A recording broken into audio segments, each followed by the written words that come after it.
What's happening, guys, and welcome back to another video. First off, I do want to say that if you haven't watched the last video, crappie fishing at night with them green LED lights, be sure go check that video out. We had an awesome time, caught many fish. Wish they'd been bigger, but hey, it's okay if we caught fish. That's all I asked for. But besides that, what I want to get to today is I have had many questions on the boat. I get questions from more or less of how do I like the boat? Do I wish I could change anything about the boat? Because this boat, it does have a 60 Mercury on it. Is that enough power for this boat? And a lot of stuff, and just all around how I like it. I've had the boat since July 2018. So I've had 3 years of running this boat, and it's been in the water a lot. Here from the central part of North Carolina and our little lakes, all the way to running the big water of the Pamlico Sound down in Hyde County, eastern part of the state.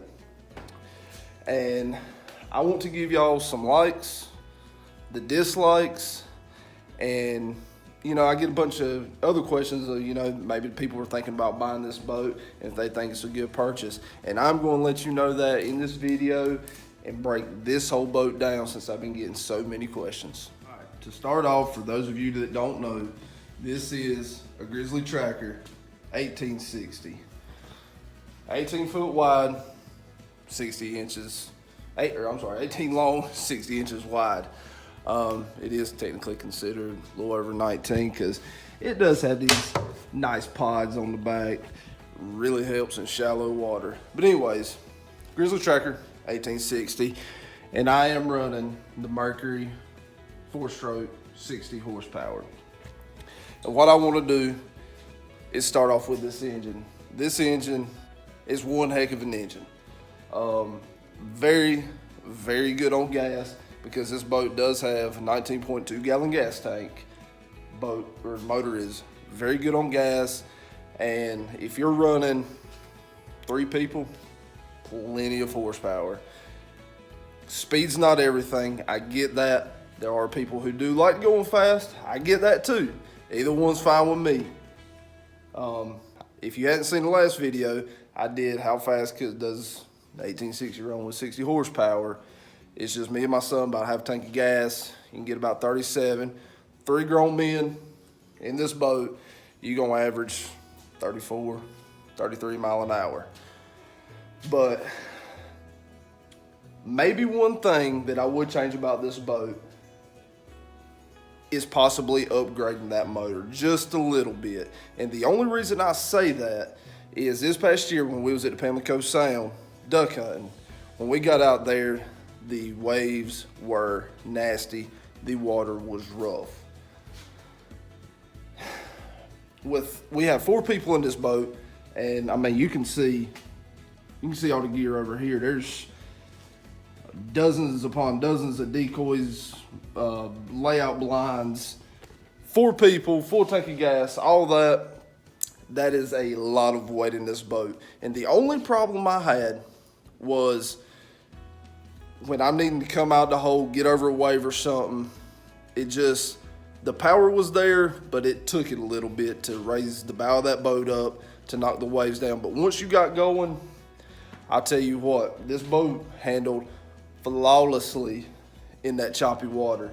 I mean, there were anywhere, I'm gonna say 3 foot swells at times. Like I said, we had a 20, 30 mile an hour wind coming out, and it was beating us to death. But this boat right there, I was nervous, never run water like that. But this boat, I really put it to the test that day, and it blew my mind on how well this boat ran in that water. And that brings me to my next point about this boat, running rough water. It will handle rough water fine. Now, would I go into water rougher than that? Probably not, because you're gonna need a bigger boat. And one other good thing about this boat, well, I ain't gonna just say one, another good thing about this boat is wide open. You've got your seat back here. You've got this nice bench cushion, because up under that, that's where your gas tank lays. You got your console, A little bit of storage up under there. You have your console seat. Up under there is 9-gallon bait well, live well, whatever you want to do. You have this nice room up here up front. And then you do have a big deck up here. You've got a storage box right here. It's got a spot for a battery. I mean, this whole deck, all this deck is your storage. That is one good thing I do like about this boat is it's open, it's wide, and I mean, you can get a lot of stuff in here. So let me climb on up in this here boat. Try not to fall. I mean, as you can tell, it's a wide boat. But another thing about this boat is the steering. I don't know if I can do this one-handed. You can just press that button right there. I mean, that makes it very easy if you're standing up. Tilt this thing up, very easy to drive. Tilt it down, sit down and drive. And it does have power steering. Do you need power steering with a 60 horsepower? No, not really. But it makes it very easy to drive this boat. Now, when I did buy this boat, I did not have this Simrad. I'd had like a little Lowrance HDS, no, I'm sorry, a Lowrance Hook 5. And it wasn't, I mean, it served the purpose for the time being, but this Simrad, it's a game changer. I do like it a lot. And then for those of you who have known about this boat, seen this boat and stuff, finally put a trolling motor on it. It took 2.5 years. But listen, it's on there and it's fine. Now, let me jump down here. When it comes to a trolling motor, I had people ask, or more or less tell me, not to run it in salt water. I took this to the coast. Yes, I dropped that into salt water and I put it around. Is it a saltwater trolling motor? No, I get that. A lot of people was busting me for it, which is fine if you want to, don't really care. If you're gonna use a non-salt water item in salt water, trolling motor, whatever it may be, guys, once you get done, if you'll take it out, I take it out, I run by car wash, pressure wash everything from the front of this boat to the back of this boat, motor, run fresh water straight through the motor. Guys, if you keep your stuff clean and don't let it sit there and, you know, the salt water just sit on it and corrode, your stuff will last. And even stuff that's not made for salt water, it's still gonna last. Have had 0 issues. And it has seen salt water many, many times. The only thing I don't like about that trolling motor that I will probably change one day, it's a 55-pound thrush, 12 volt. It does this boat fine. If you get a wind or some pretty strong current, it does it a little rough. Now, like I said, it moves the boat, does fine. It's not no $2,000 system. Don't have the iPilot, nothing like that. But like I said, in the future, I do want to upgrade that. Also, when you buy a trolling motor, it already comes right here well, I was gonna pull that out, but I'm not. It's already pre-wired. Like I said, everything runs up under this front deck. All you gotta do is drop a battery in here, plug it up, or plug your trolling motor up, take off.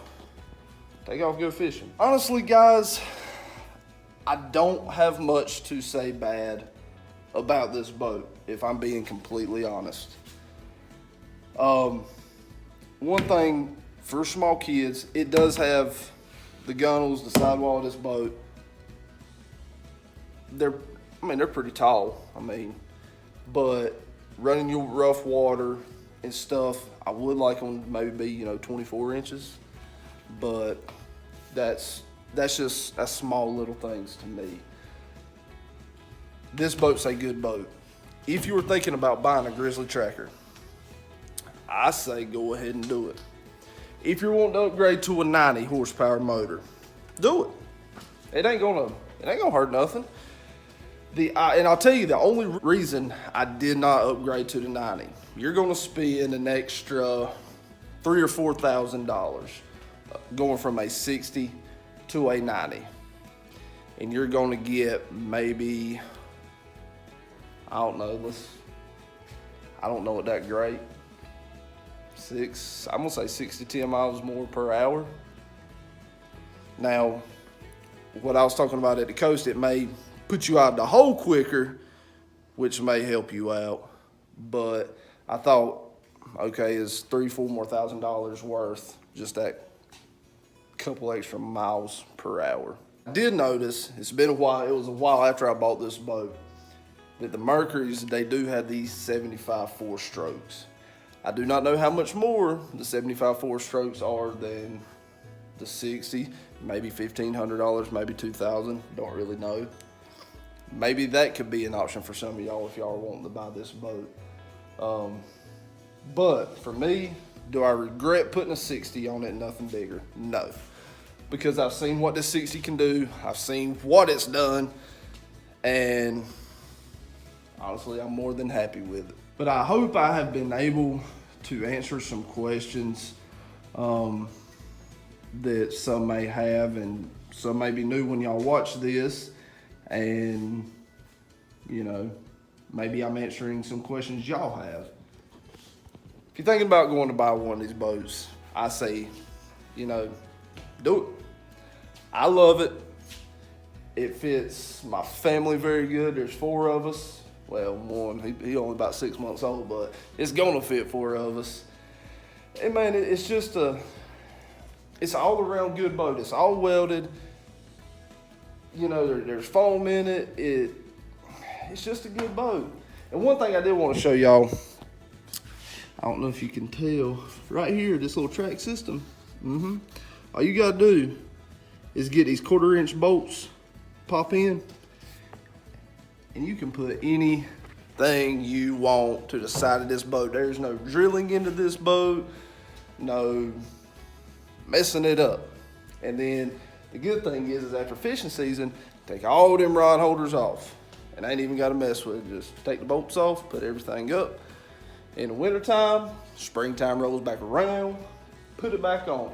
And that's one thing I do like about these tracker boats. And now there are some boats, there are other boat makers that they've got that track system also. I've got a buddy, he's got an Excel, I think. He's got the same system too. So, I mean, it's not like Tracker is the only one who does it, but guys, it is a heck of a boat. I love it. I plan on keeping it for a long time because it does everything that I possibly need it to do. What I want y'all to do for me is go down to the comments and let me know what y'all think of it, and if y'all end up going and getting one. Also, drop in a comment what you'd like me to see do on the boat. Where would you like to see me go on the boat? What's some upgrades that would be good for the boat? One thing I am wanting to do, if y'all seen it in my last video, I talked about it. On that track system, mount a bracket on there, come up all the way over, back down to that other side, weld up a nice bar, put all the rod holders on the back. I would like to do that, or tell me if y'all think I should just keep them on the side in that track system, because honestly, I've thought about that too. One thing this boat don't have is a radio. And one thing that I am thinking about doing, there's a nice little spot up under that steering wheel that one will fit. Thought about putting a speaker right there, one on the other side, and possibly 2 right there. Let me know what y'all think. Let me know if you think that's a good idea, or should I just put a portable speaker on here and, you know, roll on. But guys, that's it. It's an 1860 Tracker. Thought I'd do an update video on how I like it, what I thought about it. You know, personal opinion, it's a hell of a boat. It's done me well.